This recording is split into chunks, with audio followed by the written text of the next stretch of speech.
when the fire started, we saw that, okay, first there was white smoke, and it was just a fire, and in my mind it was like, okay, it's a fire, they're gonna put it out in a couple of minutes, it's nothing. So I just texted my girlfriend back then. I'm like, there's something that's burning in front of us.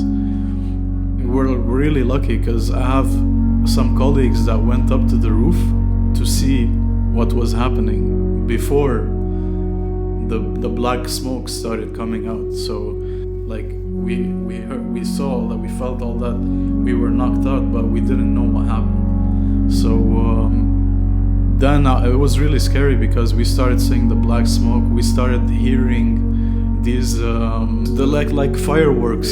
I don't know the right word for it, but and then just all I remember was like, you had a concussion. Were you more or less?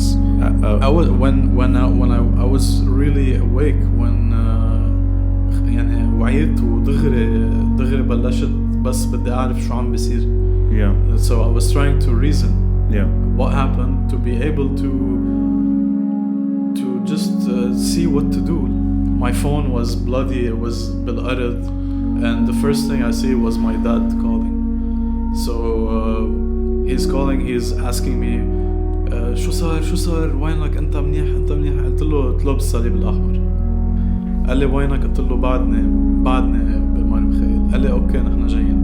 انه it's a blessing انه قدران اعمل شيء. So عم بلشت انه عم نقول كلنا لبعض انه بدنا نروح على مستشفى. So we start walking towards جعيتاوي.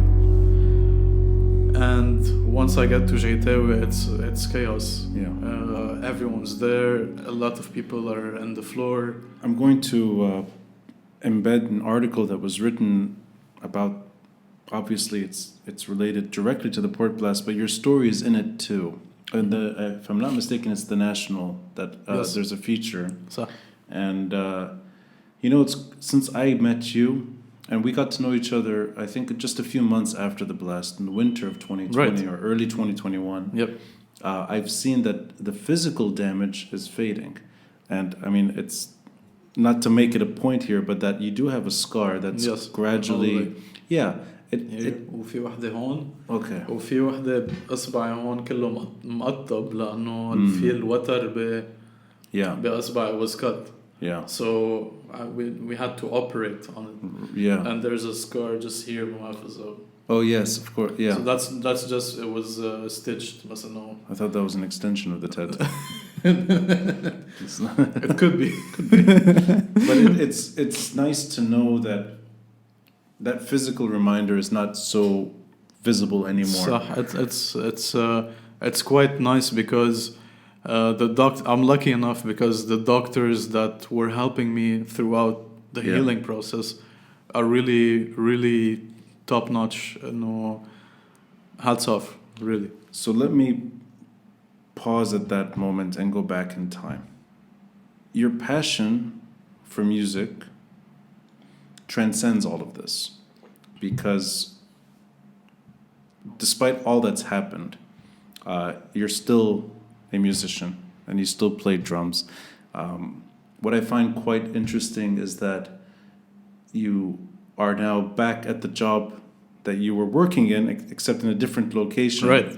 Which to me is quite profound, is that you're willing to go back to the moment, if you will, except it's not in Maram Khair, it's in Jbel.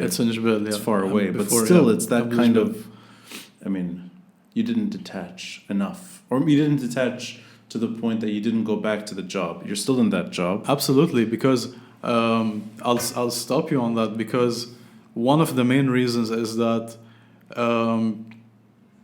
at work, we really look out for each other.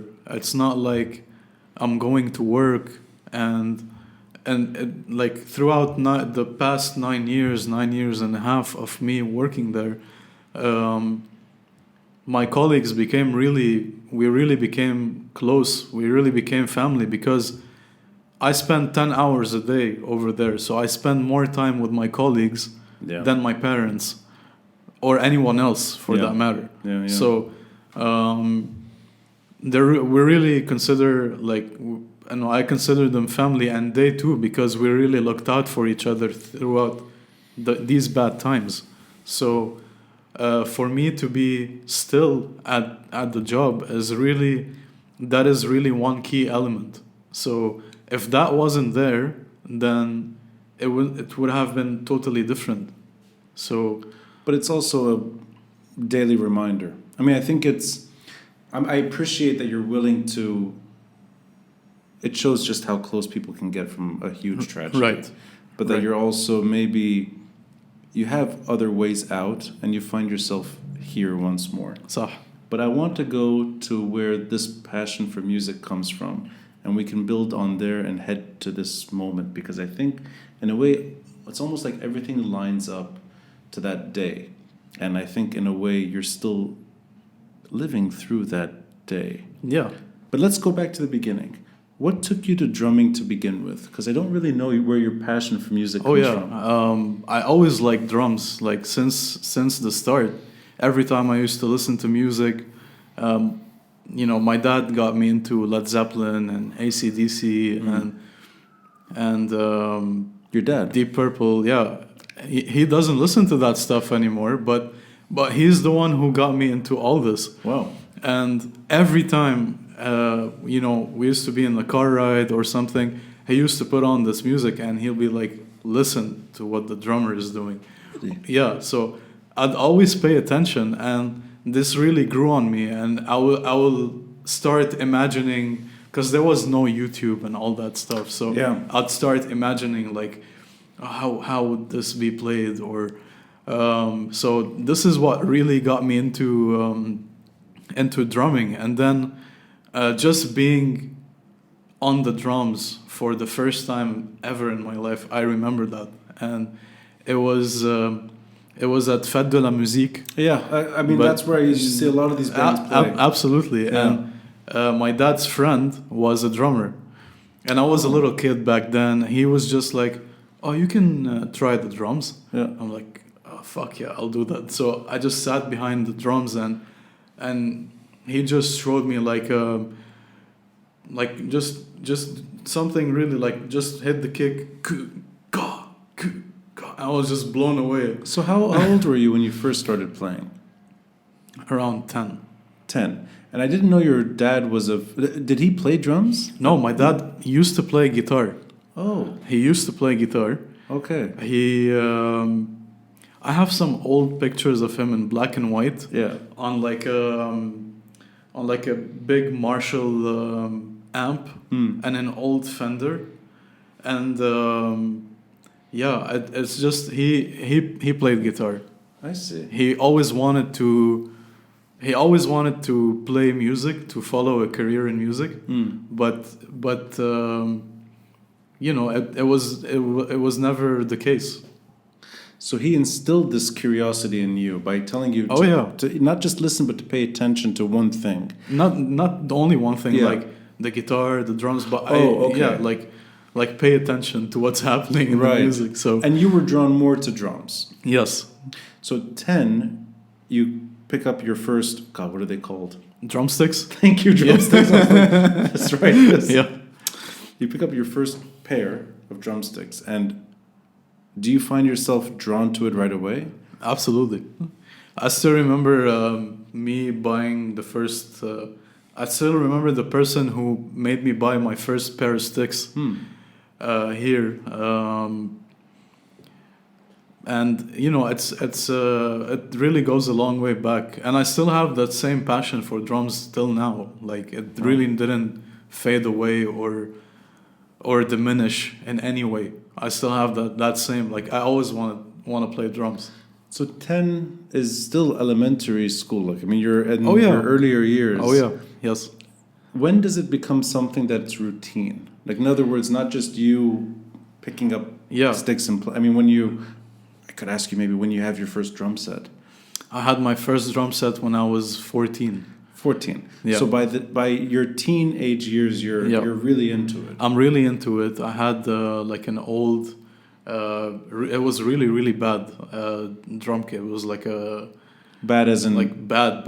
Yeah, like not as in good. No, it's shitty. It was a really shitty drum kit that I had.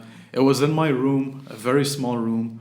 I used to wait till I can come back from school just to be able to go home and play drums, and it all went downhill from there. You know, I didn't really want to study. I didn't really want to do anything but to play drums. So you're 14. I'm gonna guess you're in your mid-30s now, late 30s. No, I'm not in my late 30s, man. I'm 33. You're 33. Well, you could use some trimming then. All right, with all due respect to it's getting the beard, white, man. Yeah, there's some. I know. Yeah, a bit of dust in there too. Absolutely. Yeah. So 33. Let's see. I'm gonna do my math. That's 20 years ago or so. 20 years ago, 2003. So I'm going to think now, 2003. I'm trying to think of the bands that would have been heavily played and sort of bigger. I think it's a lot of terrible bands that I hate. Like back then, wow, crap, like Limp Bizkit. Oh yeah, like Limp Bizkit, the new metal scene. Yeah. Were huge. Korn. Yeah, Korn, Limp Bizkit, all Slipknot. Slipknot, yeah. Like these were all bands in the 2000s. They were. What's that band? The lead singer recently died, or not recently, like 2 years ago. Linkin Park. Yes. Yeah. They were like booming back in the 2000s. I can't stand that music. I do. I like Korn. I like Korn and I like Limp Bizkit. I could tell they're cool bands. You know, when I first met you, I thought for a second you were a sort of a big fan, because I think the few times I've heard you play above the silencers, it sounds like something with Fred Durst singing over. And I was so like, it can't be this again. And I remember once we had a brief conversation where I really turned you off. You asked me, who is your favorite drummer? And I really was like, I said the worst thing. I think I said you said Roger Taylor from Queen. No, you said or maybe Dave Grohl. No, I love Dave Grohl. You love Dave Grohl? All right, good. Grohl. Okay. Dave Grohl is the king. Good. Okay, so we're okay with Dave Grohl. But I remember you said the guy from Green Day, or what was that band? The Green Day. I think Green Day or like something like that. Did I say Green Day? Yeah. Oh, I'm embarrassed. I must have. I was like, did I say Green Day? No, man. I thought I said Roger Taylor from Queen. I don't think so, because if I heard Roger Taylor from Queen, I'd be Green like, okay. Queen. Must have been. Yeah. Okay, so we're okay so, with Roger Taylor? Oh, yeah. All right, good. That's that kind of more I don't know what the word is anymore. That standard rock or classic rock. Classic rock, yeah. To me is kind of where I find myself listening to the drummer better. By the way, I think of Nirvana as more pop rock today than anything else, even though it's grunge. It's grunge. I grew up on grunge. I love grunge. Me too. Yep. But when I listen to Nirvana now, I think of it as more like it's fits into the wider rock music spectrum. Yep. I don't think of it as what's the word? It's not harsh. It's not harsh. It's not harsh. And when I hear Dave Grohl in his opening smells like Teen Spirit, to me it's just perfect. Dave Grohl. I mean, I could talk for days about Dave Grohl.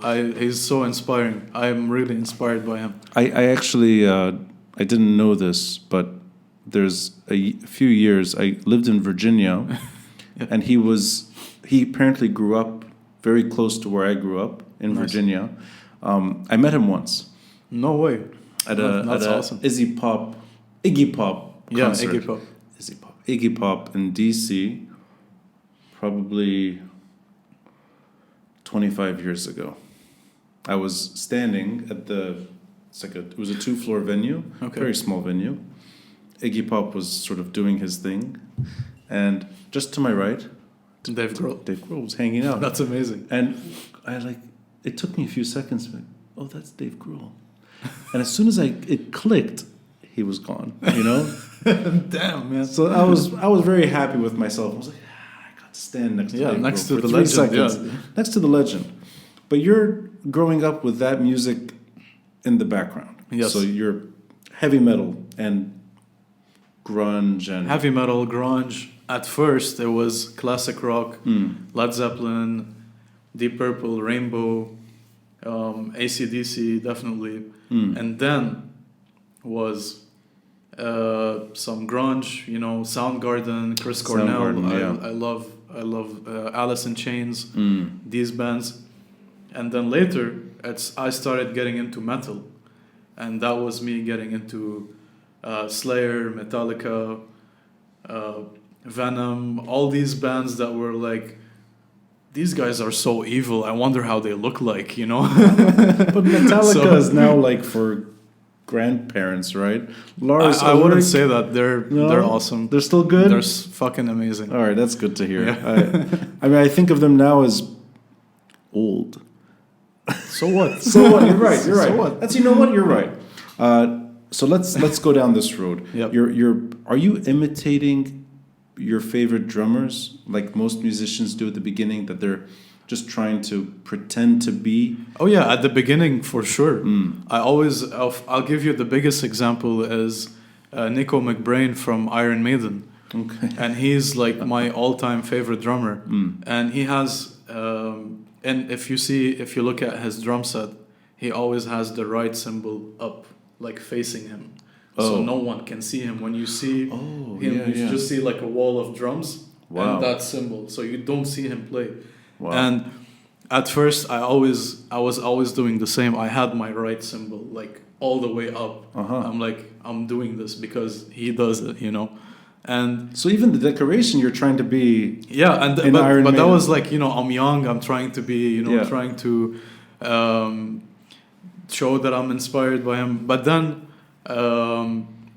along the way, you start trying things out that are more convenient for you, for me as a drummer. So I started trying up different cymbal setups, different tunings on the toms, on the snares, and really trying to make the drums more comfortable for me to be able to play at the tempos that I play, because I play at high tempos because it's death metal and it's really demanding physically and musically. So I really started messing around with setting up the drums and all that stuff. But until it's a learning curve. I still mess around with the settings till now. So there's really, you can never say, okay, that's it. I've learned enough. No, there's always something new.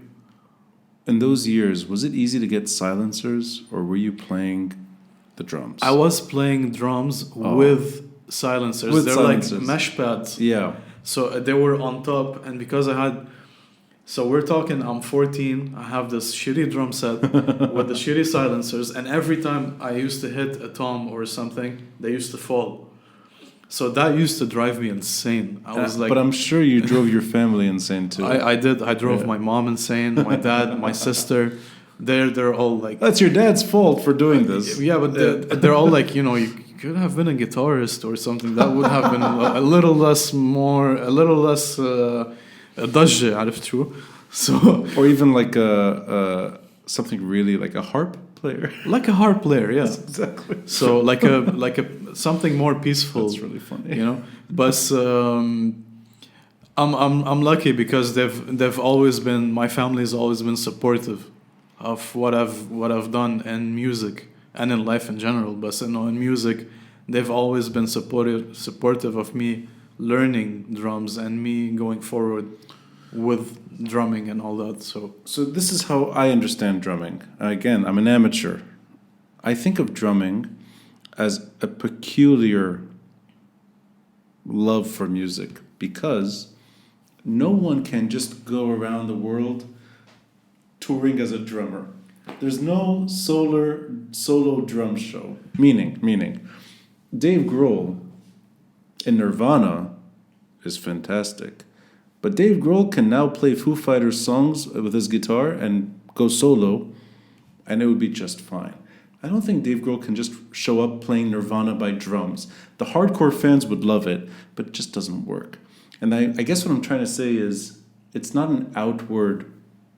You're not the center of attention as a musician, but everyone knows you're there. And I'm wondering, did you find yourself wanting to play drums because that matches something else? Or is this really all unrelated, that you're just into percussion and drums is a rhythmic instrument. So guitars and bass, I won't say bass, but guitar and all the rest are melodic instruments. So I find myself in rhythmic instruments. I love to play rhythms. So bass is also rhythm, I guess, right? Yeah. But you didn't go there. You went into something that's. I just like drums. I like beating on stuff, you know. So since day one, so I'm like, and plus we do have like the best seat in the band, you know, like the back. Yeah, and we just see everything, and we're the ones who are keeping the whole band in time. That's true. And we're keeping the tempo, and you know we're locking in everything, the whole band together. So, but you're. I guess what I'm asking is, it's not something you can just pursue on your own. You need to find band members. Absolutely. Yeah, drumming requires more, members to be with music. Right. So at the age of 14. You're playing alone, imitating your favorite drummers. Is there a point where you start looking for friends to play with? So we used to trade tapes in school. Yeah. So for example, I'll have like an AC/DC cassette or something, and a friend of mine at school would like have an Iron Maiden cassette or something, and he'll be like, listen to this. I'll give him my cassette and he'll give me his, and we'll trade and we'll listen. And then we started like, okay, I'm playing drums, so I'd like have to start saying who's playing instruments in the school, and because the school was like the only place where you see other people, and as a teenager as opposed to like going out to a pub or something. Yeah, so you have to find schoolmates. Yeah. But did you easily find them? Like, were they, in other words, I'm trying to imagine, are you simply sitting next to a bass player and in the other class there's a lead guitarist? No. And في واحد بيغني لحاله بالحمام مثلا. لا, بس it was like really word of mouth. So you just ask, do you play guitar? Do you play bass? It was just like, I mean, for me, this is how it was back then. Yeah.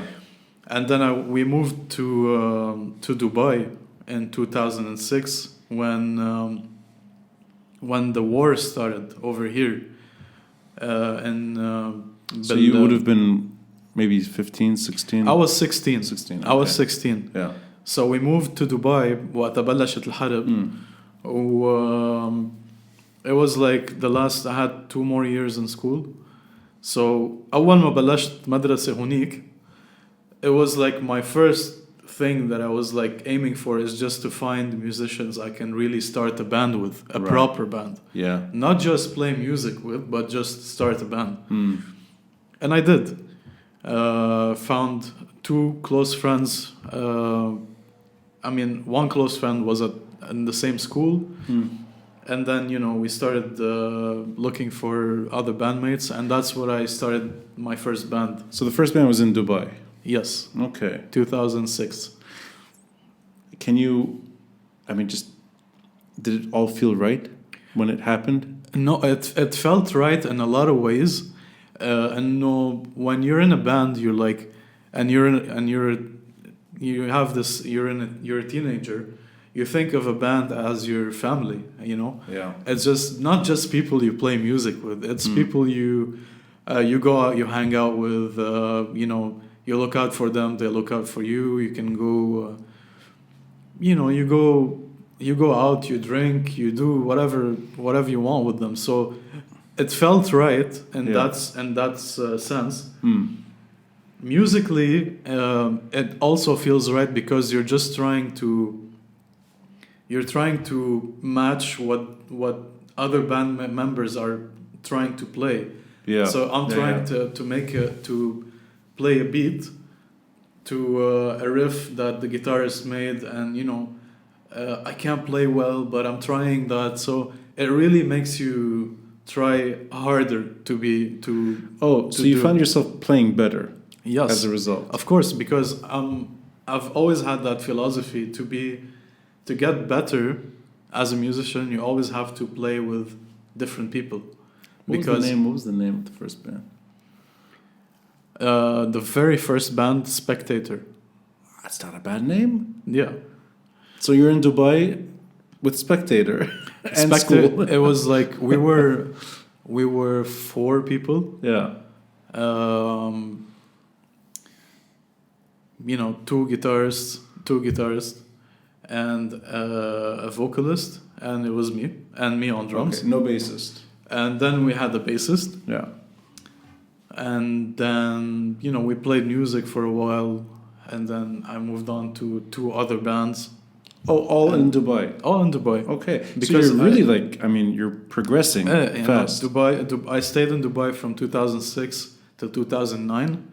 Okay. And then after 2009, I came back here to university so I can do my university degree. Yeah. Mm. So once I came back here, that's when things got like khalas, official. I'm doing university, but at the same time, I joined the Weeping Willow. The Weeping Willow is the oldest metal band in Lebanon, and for me to be playing with the Weeping Willow was a huge thing, because the Weeping Willow is a band that I used to see when I was a kid, and I'm like, fuck, these guys are crazy, you know.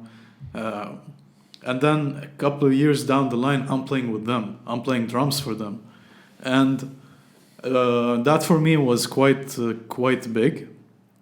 And Garo and Marco, and you know, I still play music with them till now. So since 2009 till now, I stuck with them. And it's not the Weeping Willow right now. It's a different band. It's called Khavar.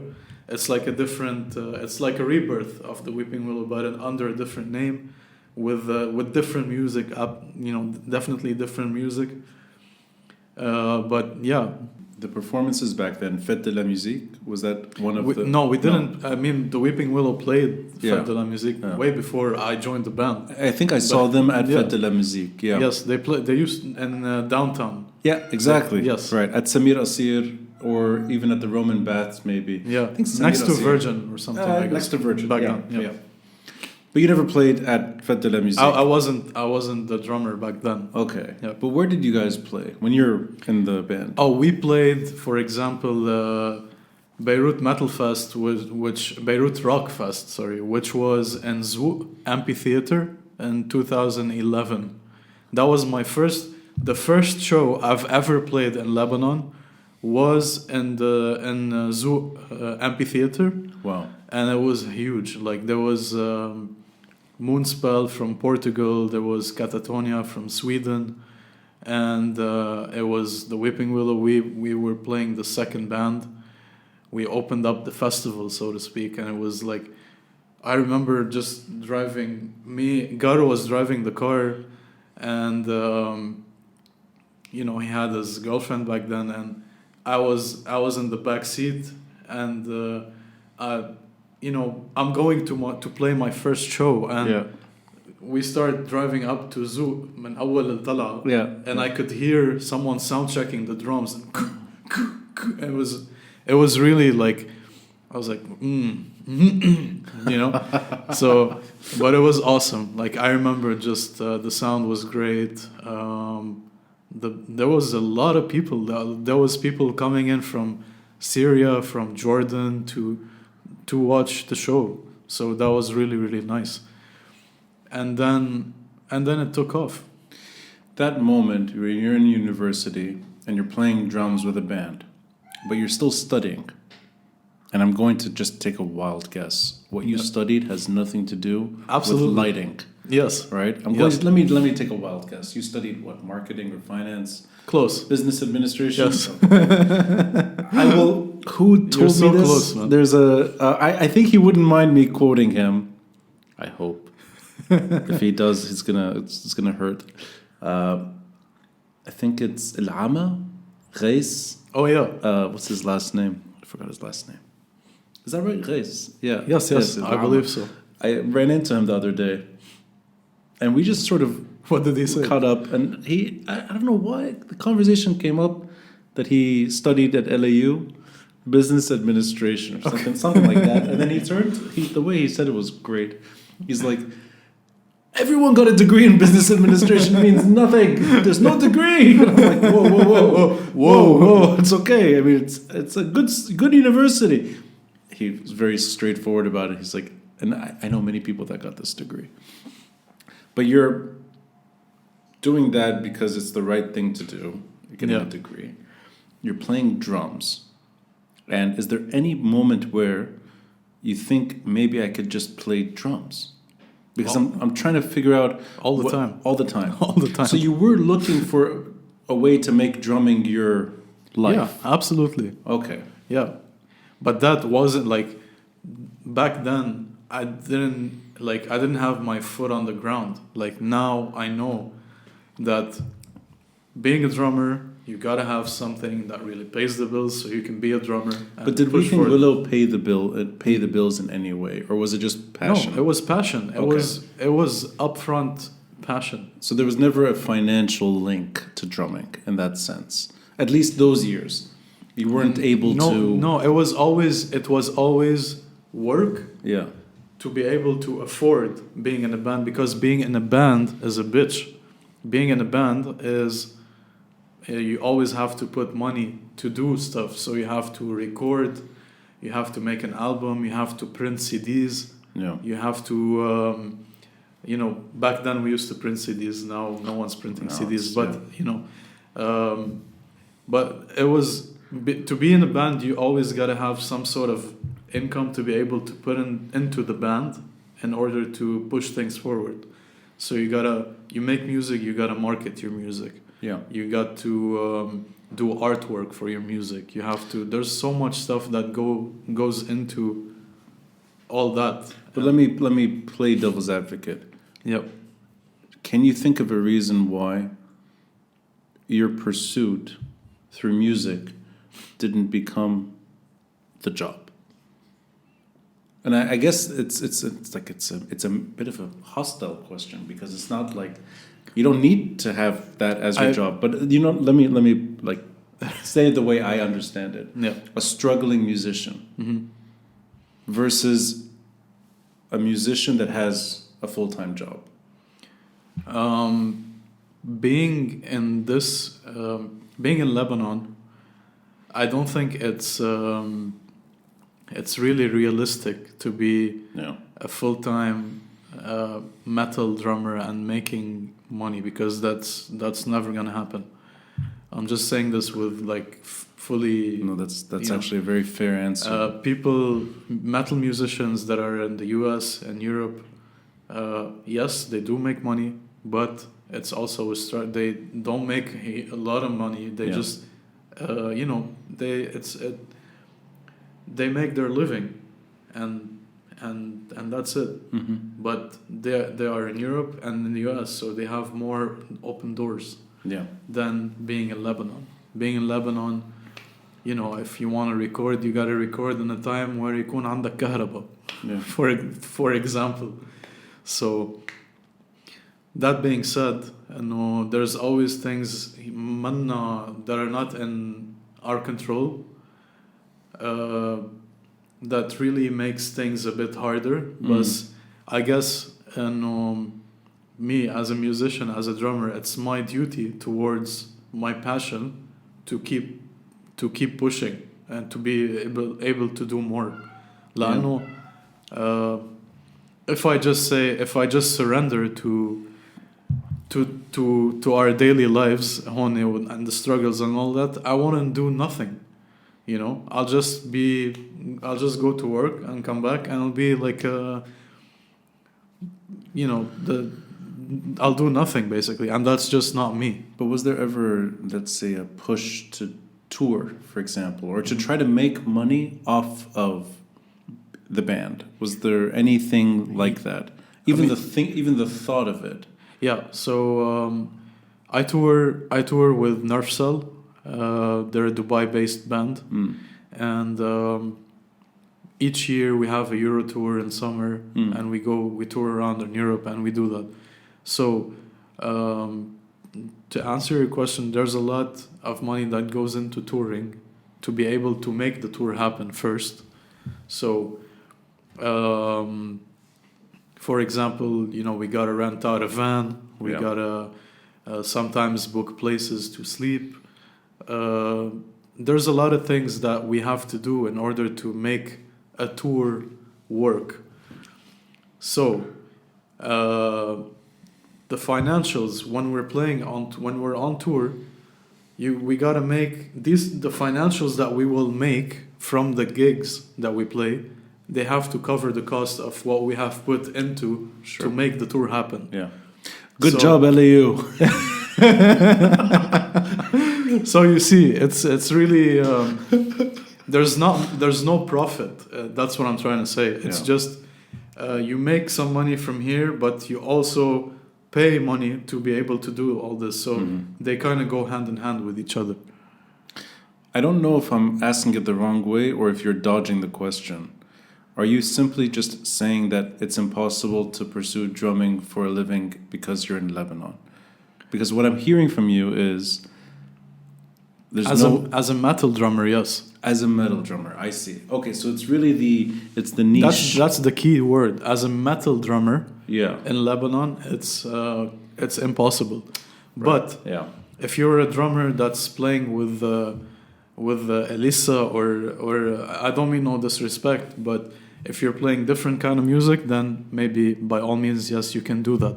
And you never really thought of that as an option? No, because it's not me. It's not you. I was never the guy who wanted to play Arabic music, or not that I no disrespect, but it's just not me. So I'm only mentioning them because they do, in a way, have a financial side. Yes. A group like Adonis, for example. Yeah.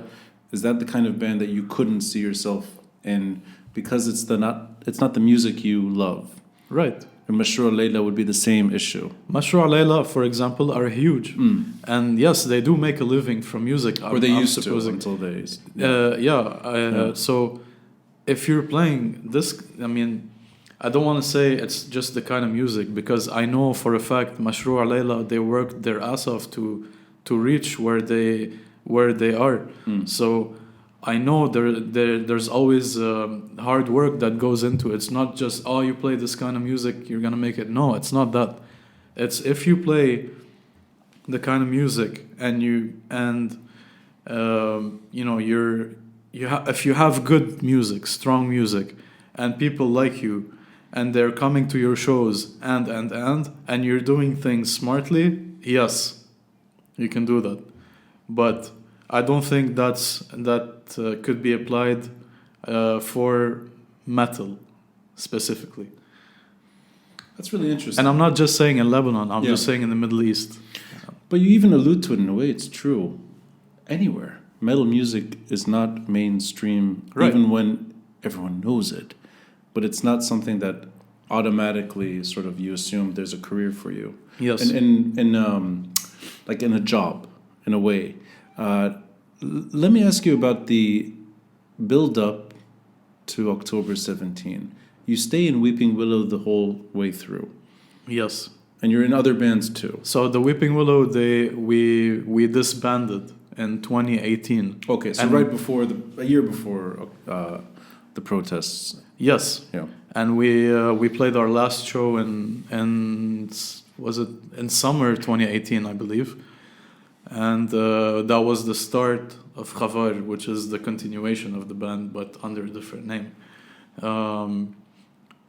So we disbanded, but at the same time, I'm still playing in Nerf Cell, which is in Dubai. So I have 2 commitments. Yeah. And I have my job. If you can, I don't want to sound rosy or nostalgic here, but that at least the first phase of October 17, I mean, beyond that it's an upbeat moment, could you have imagined all of that leading to right now? I mean, I don't want to swear too much, but it's really like a clusterfuck of things that happened, you know, and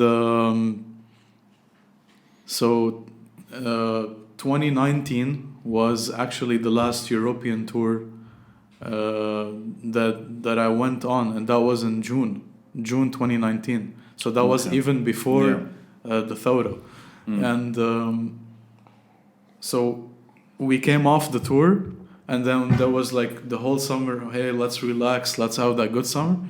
And then there was the Thawra happening. Yeah. And then everything, I was in November when things really started to happen, the protests, and sometimes I was going to work walking, you know, from the house. And I was just literally thinking about, okay, I started thinking, how can I be able to continue doing this if things get worse? But I never in a million years thought that it could get this worse. And you're still pushing through. You're working 100%. At your job, and you're playing when you can. Yep, absolutely. And then it just so happens that you're at your job the last minutes of the day, right before you're supposed to leave, August 4, 2020, where everyone's life in this country changed. You recover. Thankfully, you're put back together in a way that makes sense. Yeah, I'm fully restored. A few loose screws here and there, but that's okay. They're endearing. Yeah.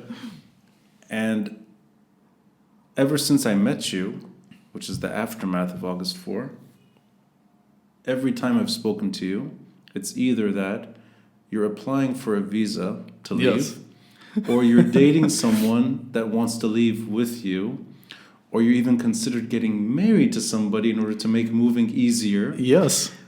You eventually do start. You start traveling to perform, and I think the few times we've spoken about your trips, it's where you're abroad to play music, either in Greece, right, or more recently in France.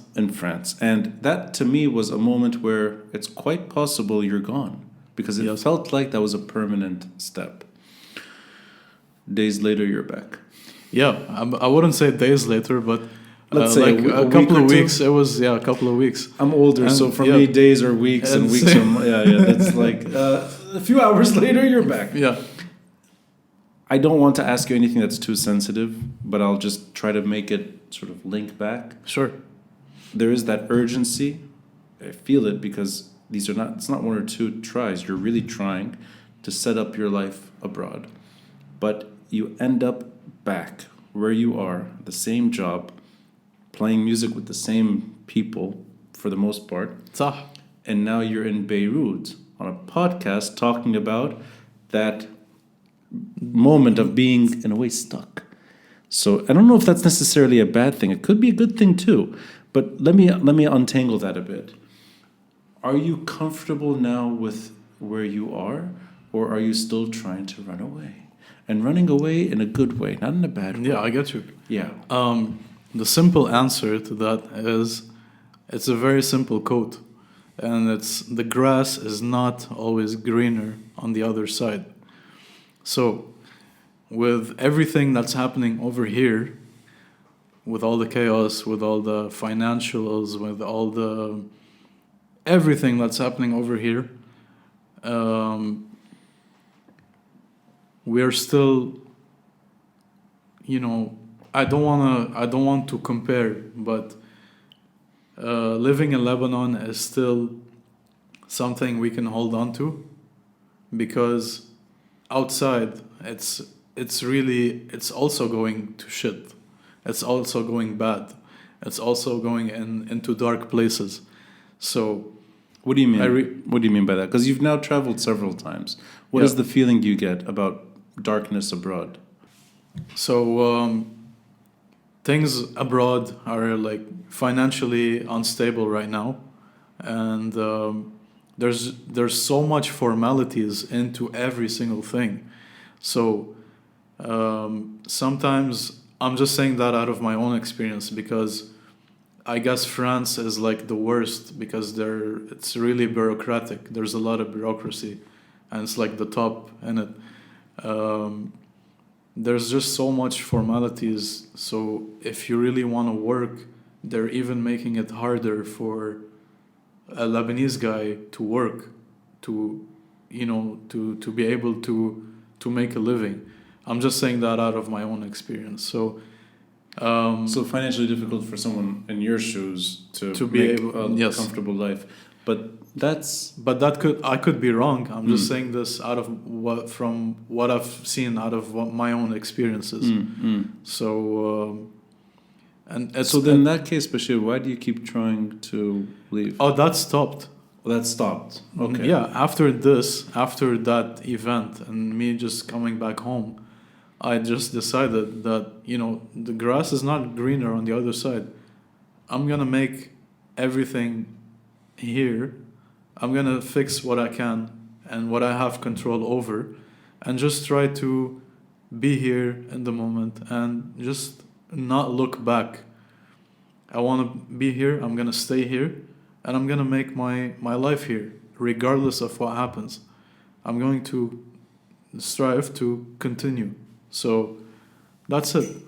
That's the decision I've taken, and I guess that's like I don't want to say just a New Year's resolution, but it's definitely something.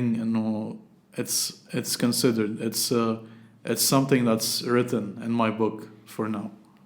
There's really nothing normal about what's happening to this country, and there's really nothing normal about what happened to you. Quite the contrary.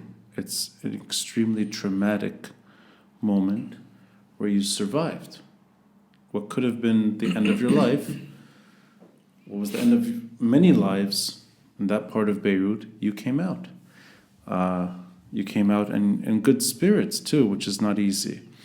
And I would have, if you wanted to leave and found a way to leave and that was it, goodbye, I would have only respect for your decision. Would make perfect sense. But instead, you're willing to struggle in this country and keep playing music and work. And I find that to be a very remarkable decision. I think that's not an easy decision to make. And I know that, I'm going to just assume when you're close to the silos or when you're next to your old building where you used to work, there's nothing good that comes up. It's quite emotional till this day. I go there every day still till now because I take the bus from there to be able to go to work. Yeah. So I still see this every goddamn day. And it's very emotional, but it's there. I have to somehow adapt and not just. I have to face my emotions every day. That's fucked up, but it's something that I have to do on a single basis. So you don't have to, but I do. You chose to. I chose to because hopefully there will be changes. If I'm hopeful, something good can happen to the country sooner or later. I know I might sound crazy for saying that, especially now, but we gotta have some faith. We gotta have some hope, at least, and where we're at. This decision to stay comes with a lot of balls. It does and have guts, and also it's financially very complicated. Yes, but I want to emphasize this. You've found your own niche in terms of teaching how to drum, and you're offering independent drum courses. It may not be the easiest thing to do, but you're doing it, and you're doing it from your bedroom. I'm doing it from my bedroom. Yeah, it's a very humble. I'm doing it from my bedroom and my parents' house. Yeah, because I'm back to living with my parents. So, first of all, I'm glad that they're cooperating with me. being a drummer at home is not a pleasant thing for a 33-year-old drummer at home is quite disappointing to the lineage and you should blame your father for all of this. It's when he told you to listen to music carefully. Yeah, and so you did. Yeah, all the love for him. You know, they always have my back. Yeah, I'm doing the lessons from my own room. I'm doing them also online, also from my room. So the lessons some people can come over, they can take the lessons 1-to-1, or, you know, if they're anywhere outside Lebanon, we can just set up Skype, and this is what I'm doing sometimes. You've found a way to do it digital, online? Yeah, I've been doing this since last year. Yeah. I have a student in Qatar, and he's been doing lessons with me through Zoom. Okay. So, but let me ask you this experience, because I know I even recommended a few people when you first announced online courses, I think a year ago or so. Yeah. What does that exactly entail now? Is it just you have a camera next to you and you're... Yeah, it's I got an electric kit at home, and that's a major plus, because that camera is hooked up to a sound card to the computer. And the camera is hooked up to the computer, so everything's in sync. Yeah. And when you see, you can see and you can hear exactly what I'm playing. And I got two cameras, you know, one that's up, you can see the hands, and one that's down, you can see the pedals. So the student hears what you hear too. It's the same. Yes. Yeah. Yes. They're not hearing the silencer version. They're hearing the real audio. Yeah. They're hearing the real audio. But there's always always a battle with connection, because Lebanese connection sucks. So, you know, there's always that struggle, but it's workable. it's there's بتبطأ الانترنت نفتح 4G. This is like, it is what it is. You know? But you have now several students that you can pursue this sort of bonus career. It's bonus career. Exactly. Yeah. Exactly. I think, I'm the only thing that matters to me, I think, in this very interesting journey of music, but also trying to survive this country, is that you're still able to play drums on your terms and still find a way to make it, at least you can flirt with the idea of turning it into a career, even if it's not your full-time job. And you're able to do it on your own, which is not easy. I think this whole story is, in a way, bittersweet, because maybe it's just by fate, but a metal drummer should be in a metal band touring. Yes, absolutely. And struggling, but being okay. Yeah. And not worrying about a lighting company's lights. No, I mean, it's nothing bad for nothing me. bad against them, but I mean, it's بالعكس. I'm all for they've always been supportive. Sure, when I tell them, hey, I need to tour this one whole month, they let you go. They always supported me. I don't have not a bad thing. And they let you back after you move back, so that's also quite important. That was like the biggest, I've called my boss, and he's like, you have your place here. You've been with us for a while. It's your home. You can come back home anytime you want. And that says so much. To anyone who's maybe a kid right now, that's where you were when you were a kid, picking up drumsticks and in this country that doesn't provide enough for a musician, but gets you by. Could you offer any words of wisdom to the child that maybe resembles you today in Lebanon?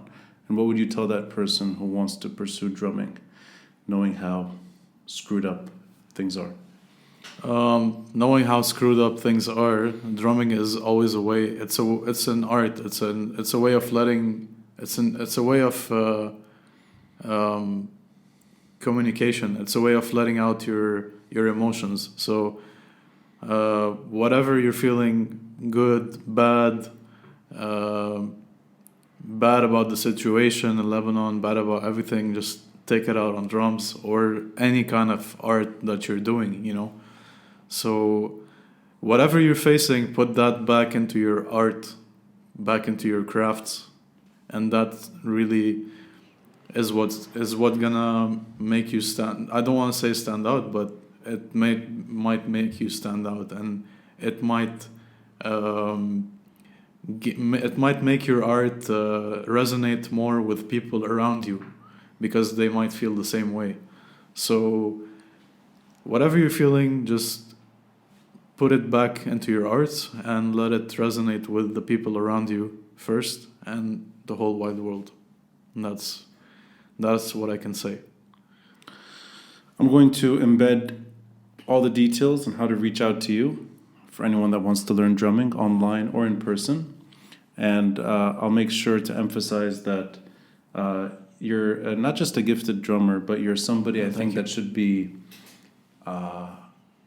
somebody that should be celebrated. Because for you to stick around and want to pursue this, even when this country gave you very little in return, I think that's the story. And I appreciate that you're going to keep drumming your way through this very, very difficult moment. So, with that said, Bachir, thank you for spending a very cold, stormy evening with me. The storm has passed. Thank you, Ronnie. Thanks a lot for having me. Thanks a lot for giving me the opportunity to speak on your platform. It's an honor for me, man. Glad to be doing this. It's I really, really appreciate it, man. I guess I brought the storm with me to the podcast. Yeah, but now you got rid of it too. So yeah.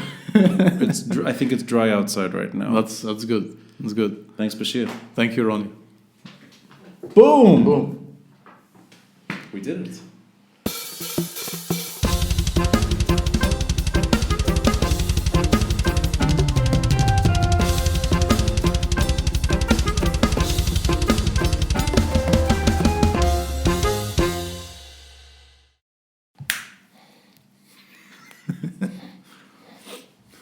Or no, wait. How does it go? I came up with this really cool drum beat. Oh, yeah. You ever hear about that? I never heard it before in my life. Never, ever. Could you do Smells Like Teen Spirit with your feet and hands right now? Oh, yeah. Wait, hold on. Let me start. No, it's just the intro, right? Let's do it together, and then you do the drums, yeah? Yeah, sure. You start.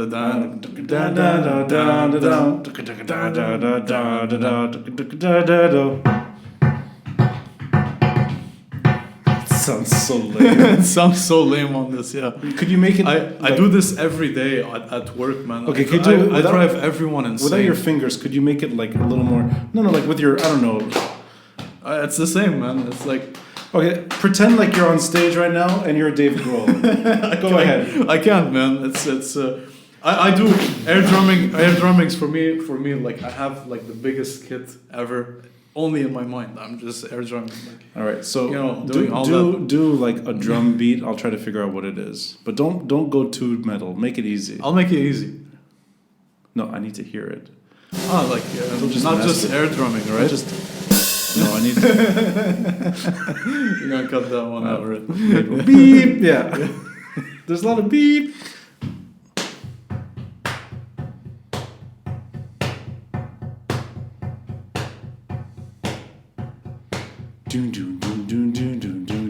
No, you're trying to make a rhythm on top. No, I heard. Is that Billie Jean? No, I'm just trying to make a beat. I thought you were gonna sing the beat. I want a famous beat that I can guess. Oh, okay. Let's see. That may have been Billie Jean, by the way. Yeah, right. Maybe. Let's stick to Billie Jean, man. No. Do another one. Let's do that. I don't know. You like Led Zeppelin, right? I need something that's fairly well known.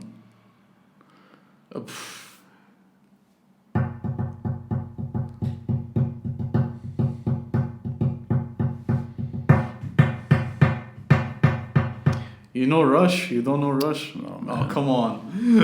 Can you play like anything that's the last 30 years that's not Jeez, man. No, that's not Slipknot. It's not Slipknot, man. Rush. It's Rush, man. Come on. Shit. Oh, I don't necessarily agree with that. Play anything alternative. Play Chili Peppers. Play. I love Red Hot Chili Peppers. By the way, go ahead. It's the same. It's the same. It's Play maybe a song. this beat I was playing before because all their beats are like. Play me. I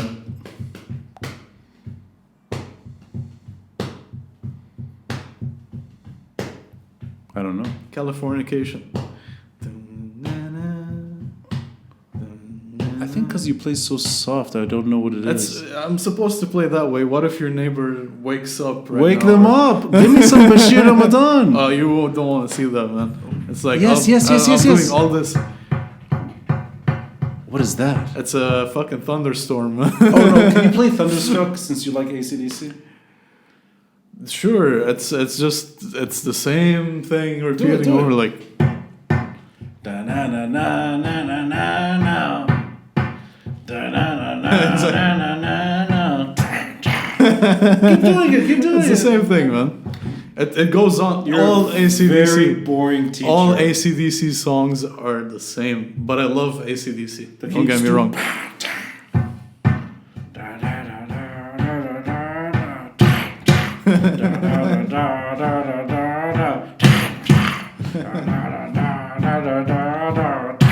I think his neighbors are gonna wake up right now.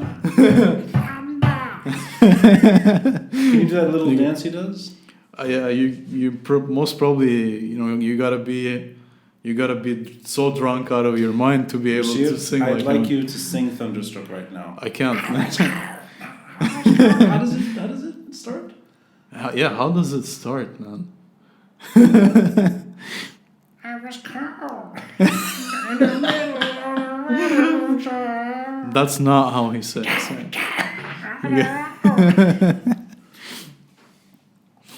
You're a bad teacher. Bon Scott, everyone. Was it Bon Scott? Bon Scott. Was it Bon Scott? I don't remember his name. Oh, no, wait. It was Brian. Brian. What was his name, man? I don't remember. Let me delete some more videos. And then we finish this. Brian Scott. No, it was Bon Scott is the one who died. But then there's the other one who sings Thunderstruck. It's Brian something. I'm trying to remember. Yeah. براين ما بعرف من راس بيروت. Brian. من بربور. Let me remove Najat. Again? More Najat needs to go. Sorry, Najat.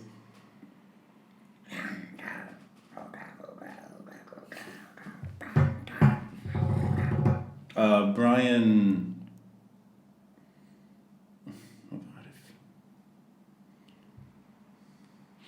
When the toilet's running. Oh, right there. All right.